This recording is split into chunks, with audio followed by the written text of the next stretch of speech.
Hello guys, welcome back to my channel. एक बार फिर से स्वागत है आपका मेरे चैनल फौजी ब्रदर्स में। आप आज मैं आपको एसएससी जीडी के related physical, medical, document verification के बारे में कुछ अहम जानकारी देने जा रहा हूँ। बहुत सारे लोगों का ये सवाल था कि फिजिकल में क्या होता है, कैसे होता है, मेडिकल में किस चीज़ का जांच होता है, कैसे इस चीज़ में कुछ प्रॉब्लम है तो मेडिकल फिट होंगे या नहीं, डॉक्यूमेंट में क्या लग रहा है।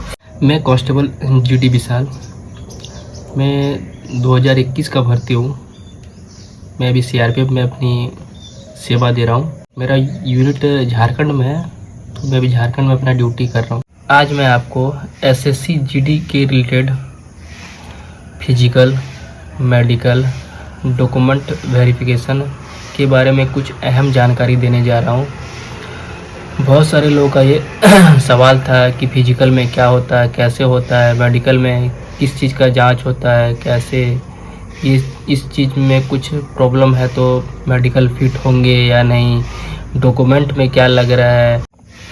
ये सारी जानकारी मैं आपको इस वीडियो के माध्यम से दूंगा। तो सबसे पहले कि अभी देखा जाए, हाल ही में एसएससी ने एक नोटिस जारी किया जिसमें कि फिजिकल, मेडिकल और डॉक्यूमेंट तीनों एक साथ ही कराया जा रहा है। इसका मतलब साफ साफ ये निकलता है कि अगर आपका फिजिकल, मेडिकल, डॉक्यूमेंट एक साथ हो जाता है तो जल्द से जल्द आपका मेरिट लागू कर दिया जाएगा और शायद 1 जनवरी फर्स्ट वीक में आपका ज्वाइनिंग हो जाएगा और फरवरी मार्च से आपका ट्रेनिंग स्टार्ट भी हो जाएगा। इसके लिए आप तैयार हो। अगर आप मेडिकल, फिजिकल और डॉक्यूमेंट हो जाता है आपका और आपका नाम मेरिट में आ जाता है तो आप जनवरी के फर्स्ट वीक से ट्रेनिंग के लिए तैयार हो जाएं, क्योंकि जनवरी के फर्स्ट वीक में ही ट्रेनिंग स्टार्ट होने जा रहा है। तो मैं आपको पहले फिजिकल के बारे में कुछ जानकारी दे रहा हूँ। तो मेल के लिए 5 किलोमीटर रनिंग है 24 मिनट में, फीमेल के लिए 800 मीटर रनिंग है 5 मिनट में। तो कुछ लोग का सवाल ये होता है कि सर हम लोग गेट से एंट्री करेंगे तो पहले हाइट ही होगा क्या? ऐसा कुछ नहीं होता। जैसे आप गेट से एंट्री करेंगे, आपका एडमिट कार्ड जमा लिया जाएगा, उसके बाद सबसे पहले आपका रनिंग होता है। तो सबसे पहले आपका 5 किलोमीटर रनिंग होगा। 5 किलोमीटर रनिंग होने के बाद उसके बाद पहले आपका हाइट होगा। हाइट के बाद आपका चेस्ट होता है। चेस्ट के बाद आपका वेट होता है। तो फिजिकल की प्रक्रिया यह है, फिजिकल में सिर्फ 4 या 5 चीज़ होते हैं। जैसे कि पहला रनिंग हो गया, दूसरा हाइट हो गया, तीसरा चेस्ट हो गया, चौथा वेट हो गया। ये 4 चीज़ें फिजिकल में होती है। फिजिकल आपका यही कंप्लीट हो जाएगा। तो रनिंग तो 5 किलोमीटर है, उसका तैयारी तो आपको करना ही पड़ेगा। कोई हार्ड रनिंग नहीं है, ज़्यादा परेशान मत हो, 5 किलोमीटर आराम से आपका हो जाएगा, ऐसा कुछ नहीं है। और उसके बाद बात हाइट की आती है। बहुत लोग का ये पूछना था कि सर मेरा 169.5, 169.8, 1.9 ऐसा कुछ है। तो देखिए, ज़्यादा परेशान होने की ज़रूरत नहीं है। जिसका 169 प्लस है वो उनका उम्मीद रहता है 60 से 70% उम्मीद है। जिनका 169 से प्लस है उनका उम्मीद बहुत ज़्यादा रहता है होने का। और जिनका 170 है तो उनका तो कोई दिक्कत ही नहीं है उनको हाइट में। बट इतर लोग का ये समस्या आ रही है कि 169.8, 169.9 ऐसे कुछ समस्याएं आ रही है। तो आप 169 प्लस है आपका हाइट, तो आप 60 से 70% उम्मीद रखें कि आपका हाइट में हो जाएगा। उतना कंप्रोमाइज़ उतना हो जाता है वहाँ पे। वैसा कुछ नहीं है जो कि आपको ऐसा 0.1, 0.2 के लिए आपको वहाँ से निकाल दिया जाएगा, रिजेक्ट कर दिया जाएगा, ऐसा कुछ नहीं है। तो हाइट के लिए ज़्यादा टेंशन ना लें। बाकी वेट, चेस्ट, ये तो, और बाकी चेस्ट चेस्ट के बारे में बताएं तो नॉर्मल चेस्ट तो नॉर्मल 76 से 81 है। 76 नॉर्मल, 81 फुला के होना चाहिए।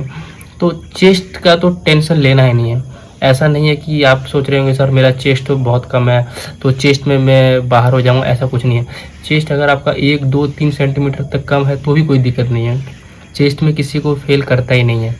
अगर आपका कुछ कम हो रहा है तो वहीं पे आपको पुशअप मरवा दिया जाएगा और आपका चेस्ट कर दिया जाएगा। तो इसीलिए आप, अगर आपका 2-3 कम हो रहा है चेस्ट, तो आप यहाँ पे प्रैक्टिस करें। क्योंकि अगर देखिए, अगर 26 के जगह आपका चेस्ट 73 हो रहा है, 3 सेंटीमीटर तो आप वहाँ पे इंक्रीज़ कर सकते हैं पुशअप मार के।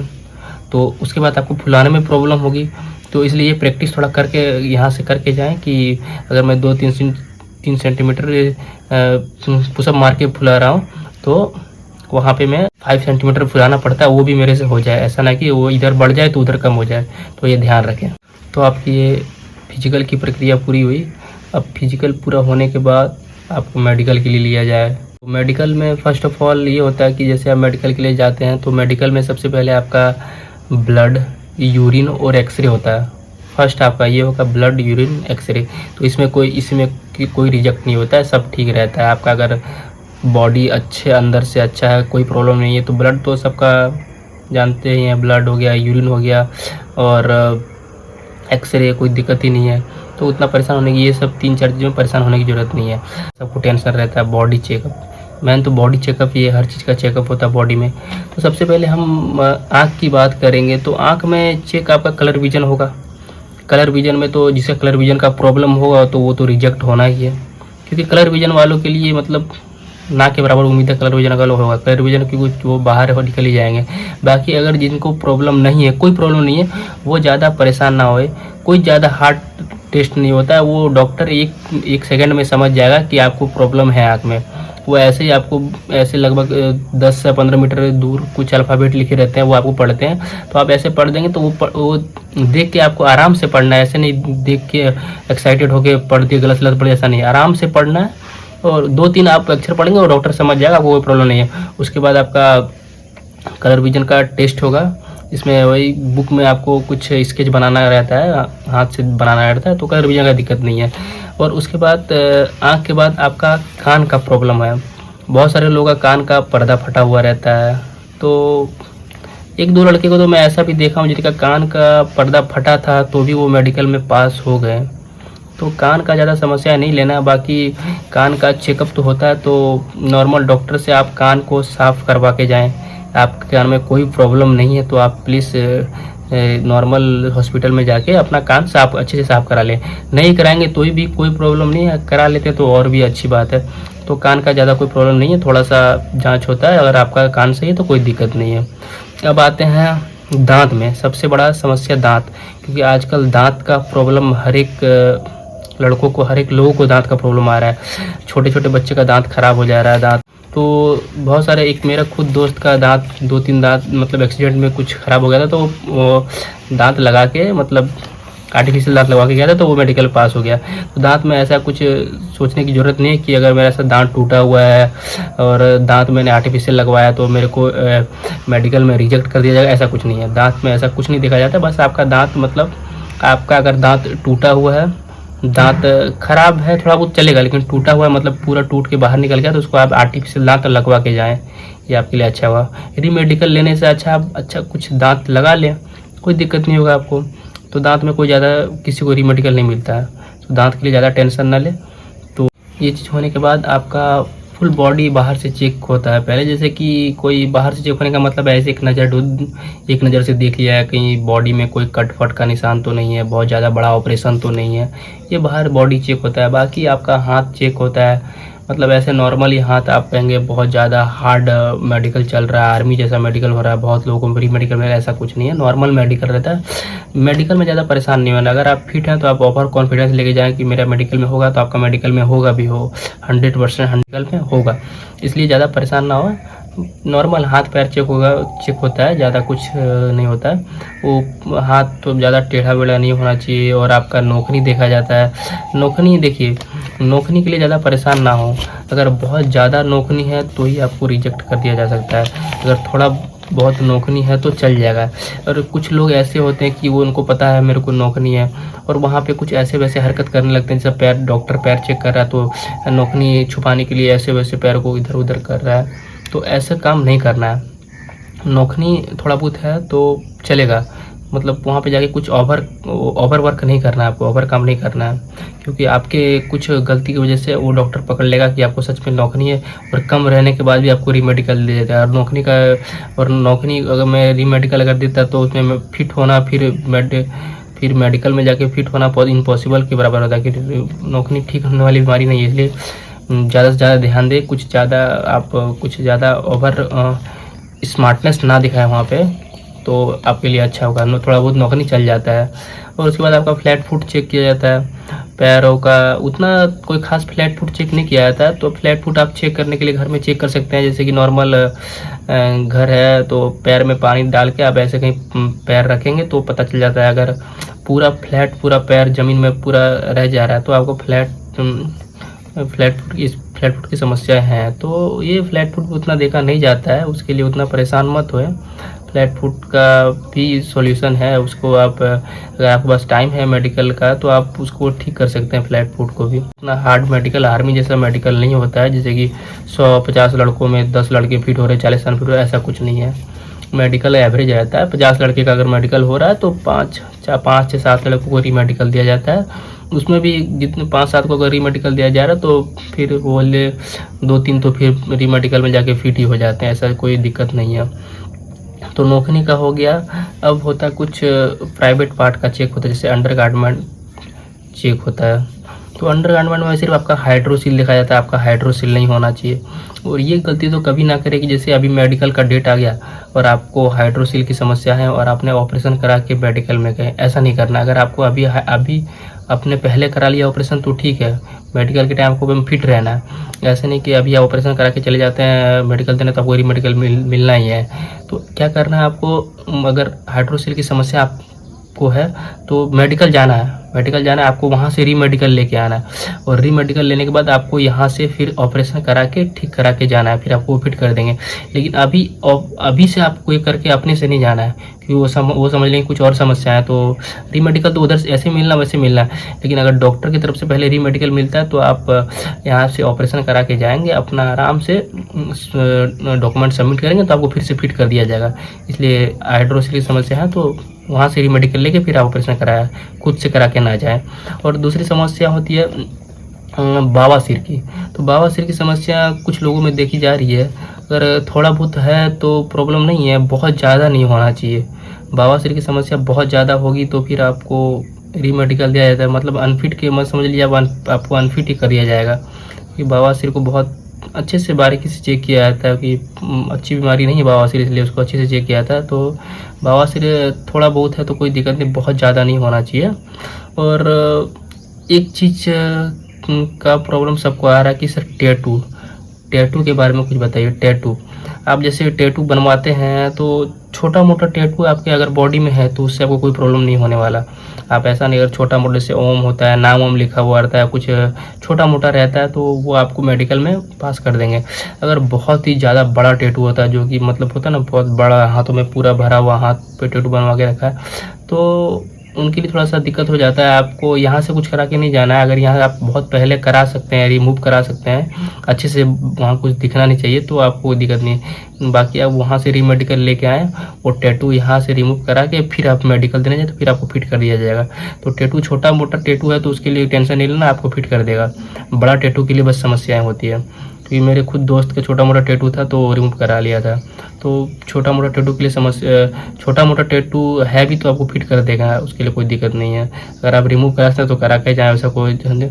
और एक चीज़ होता है कि बहुत हर्निया की समस्या आजकल आ रही है, तो हर्निया का भी जांच होता है, हर्निया का भी चेकअप होता है। तो बॉडी के बाहर से दिख जाता है हर्निया है इनको, तो हर्निया का भी थोड़ा बहुत चेकअप होता है। बॉडी में कोई बड़ा ऑपरेशन नहीं हो, बड़ा कटफट नहीं होना चाहिए। ये चीज़ को भी देखा जाता है कि बॉडी में बहुत बड़ा ऑपरेशन नहीं होना चाहिए। कोई होता है, कोई एक्सीडेंट होता है तो बहुत बड़ा ऑपरेशन दिखता है, तो बॉडी में बहुत बड़ा ऑपरेशन नहीं दिखना चाहिए। और एक समस्या आती है कि आप देखते होंगे जैसे आप रनिंग करते हैं तो आपका पैर में नस बाहर निकल जाता है। तो कुछ लोगों का तो फिर नॉर्मल हो जाता है, लेकिन कुछ लोगों का नस बाहर ही रहता है, बाहर ही दिखता है, मतलब दूर से दिखता है। तो वो भी समस्या आजकल देखी जा रही है, नस का समस्याएं देखी जा रही है। मतलब बहुत ज़्यादा नस बाहर नहीं दिखना चाहिए आपका, थोड़ा बहुत नस दिखे चले तो बहुत ज़्यादा नहीं दिखना चाहिए। और एक चीज़ मेडिकल में बॉडी वेट का जाँच होता है, इसमें भी रीमेडिकल दिया जाता है। ऐसा ना समझे कि बॉडी वेट अगर ओवर है या अंडर है तो इसमें रीमेडिकल नहीं दिया जाएगा, ऐसा नहीं है। बहुत जगह पे ना के बराबर दिया जाता है, लेकिन कुछ जगहों पे मैंने देखा है कि बॉडी वेट में भी रीमेडिकल दिया जाता है। अंडर वेट वालों के लिए री मेडिकल तो ना के बराबर है। अंडर वेट वालों के लिए 100 में 1% है कि आपको री मेडिकल दे, क्योंकि अंडर वेट वालों को अगर री मेडिकल देता है तो क्या 10 दिन में वेट बढ़ा के जा सकता है क्या? ऐसा नहीं हो सकता। बट ओवर वेट वालों को मैं सुना हूँ, ओवर वेट वालों को लगभग मैं बहुत लोगों को सुना हूँ कि ओवर वेट वालों को री मेडिकल दिया जाता है।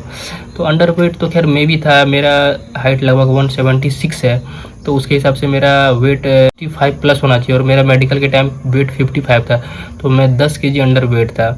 तो मेरे को अंडर कोई री मेडिकल नहीं जाता, लेकिन ओवर वेट वालों को री मेडिकल मिला मेरे सामने। ओवर वेट वालों को री मेडिकल इसलिए जाता है कि वो अगर उनको महीना दिन का टाइम दिया जाता है तो वेट सही करके आ सके। तो फिर वो अगर थोड़ा बहुत आगे पीछे कम थोड़ा बहुत हो भी जाता है तो फिर उसको री मेडिकल में फिट कर दिया जाता है। तो वेट के लिए टेंशन ना ले, अगर ओवर वेट अंडर वेट है तो आपको फिट कर दिया जाएगा, ऐसा नहीं कि आपको बाहर ही कर दिया जाएगा। तो ये वेट की समस्या है उतना नहीं होती है। और मेडिकल से जुड़ी आपकी कोई समस्या या फिर कुछ सवाल होगा तो आप कमेंट बॉक्स पे कमेंट कीजिएगा कुछ। अब चलते हैं डॉक्यूमेंट वेरिफिकेशन। तो डॉक्यूमेंट वेरिफिकेशन में कौन क्या क्या डॉक्यूमेंट लग रहा है, तो सबसे पहले तो आप 10th का मार्कशीट देंगे। 10th के हम लोग 10th के लेवल में भर्ती हैं तो हम लोग 10th का ही डॉक्यूमेंट सबमिट करेंगे। 10th का डॉक्यूमेंट में मार्कशीट लगता है, 10th का सारा डॉक्यूमेंट लगता है, एडमिट कार्ड शायद भी लगता है, तो आप डॉक्यूमेंट लेके जाएँ। और Aadhaar card, PAN card, passport size photo, और रेसिडेंशियल आप कहाँ के आवास से हैं, कहाँ के निवासी हैं, रेसिडेंशियल लगता है। और अगर आप OBC ST SC से तो आपको कास्ट सर्टिफिकेट लगता है। कास्ट सर्टिफिकेट के बारे में तो आप वो जानते हैं, ऑफलाइन बनता है। एनेक्सर 7 से शायद कास्ट बन रहा है, हमने भी एनेक्सर 7 में ही कास्ट बनाए थे, तो ऑफलाइन कास्ट बनता है। तो डॉक्यूमेंट में यही सब है कि आप और जितना भी डॉक्यूमेंट में लेके जाएं, पासपोर्ट साइज़ फ़ोटो तो आप लेके ही जाएं, इसमें तो कुछ लिखा है कि पासपोर्ट साइज़ फ़ोटो चाहिए। और सारा डॉक्यूमेंट का आप फ़ोटो कॉपी ज़रूर लेके जाएं, ऐसा नहीं कि वहाँ पे फ़ोटो कॉपी लगता है इसलिए फ़ोटो कॉपी लेके ही जाएं। हर डॉक्यूमेंट का फ़ोटो कॉपी होना चाहिए आपका, 4-5 कॉपी करके ऐसा होना चाहिए। और पासपोर्ट साइज़ फ़ोटो शायद 10-15 लेके जाना है, उसमें शायद लिखा ही होगा कितना आपको चाहिए। 2 पासपोर्ट साइज़ फ़ोटो भी लेके जाना है आपको। ये आपका सारा प्रोसेस फिजिकल, मेडिकल और डॉक्यूमेंट वेरिफिकेशन का है। बस एक चीज़ का आपको ध्यान रखना है कि ज़्यादा होपलेस नहीं होना, ना रनिंग के टाइम में ज़्यादा होपलेस होना। 24 मिनट में 5 किलोमीटर कोई बड़ा रनिंग नहीं है। यहाँ पे लोग 16 मिनट में 15 मिनट में 5 किलोमीटर मार देना, तो आपको तो 25-24 मिनट मिल रहा है, 8 मिनट ज़्यादा मिल रहा है, तो रनिंग हो जाएगा। रनिंग के लिए टेंशन ना ले, रनिंग आपका आराम से दौड़ेंगे, रनिंग हो जाएगा। और हाँ, और एक बात का ध्यान रखें, प्लीज़ कोई मेडिसिन का प्रयोग ना करें, क्योंकि आजकल बहुत ज़्यादा गर्मी भी, धूप भी बहुत ज़्यादा चल रही है, दिन में बहुत ज़्यादा धूप है, तो मेडिसिन की वजह से आपने हाल ही में सुना होगा कि झारखंड में जो उत्पाद सिपाही की भर्ती चल रही है उसमें 10 से 12 लड़के का डेथ हो गया। वजह निकल के आ रही है कि कुछ लड़कों ने मेडिसिन का प्रयोग किया था। तो प्लीज़ मेडिसिन का प्रयोग ना करें। 5 किलोमीटर रनिंग का कोई बड़ा रनिंग नहीं है, तो आप आराम से कर लेंगे, ऐसा कुछ नहीं है। मेडिसिन का प्रयोग क्यों करें? आप नॉर्मल रनिंग के पहले कुछ मीठा सामान या फिर ग्लूकोज लेके जाएंगे। ग्लूकोज को अच्छे से बड़ा सा डब्बा ले लेंगे ग्लूकोज का, उसको अच्छे छोटे से बोतल पानी में अच्छे से घोल लेंगे, उसको पियेंगे तो बहुत ज़्यादा आपको एनर्जी मिलेगा। और हाँ, एक बात होता है कि तो रनिंग करने से पहले आप कुछ मीठा जरूर खा के रनिंग कीजिएगा, ज़्यादा नहीं, जैसे कि मिठाई हो जाए। तो ये सब में क्या होता है, बहुत ज़्यादा मात्रा में कार्बोहाइड्रेट मिलता है, तो एनर्जी बहुत ज़्यादा मिलता है। तो कुछ मीठा ज़रूर खा के रनिंग करें, उससे आपको एनर्जी मिलेगी। और मेडिसिन का प्रयोग तो ना ही करें तो बेटर होगा आपके लिए, क्योंकि ऐसा होता है कि कोई मेडिसिन का प्रैक्टिस नहीं होता है, जो कि हम रोज़ मेडिसिन खा के दौड़ रहे हैं तो मेरे को प्रैक्टिस है मेडिसिन के साथ दौड़ने का, ऐसा नहीं होता।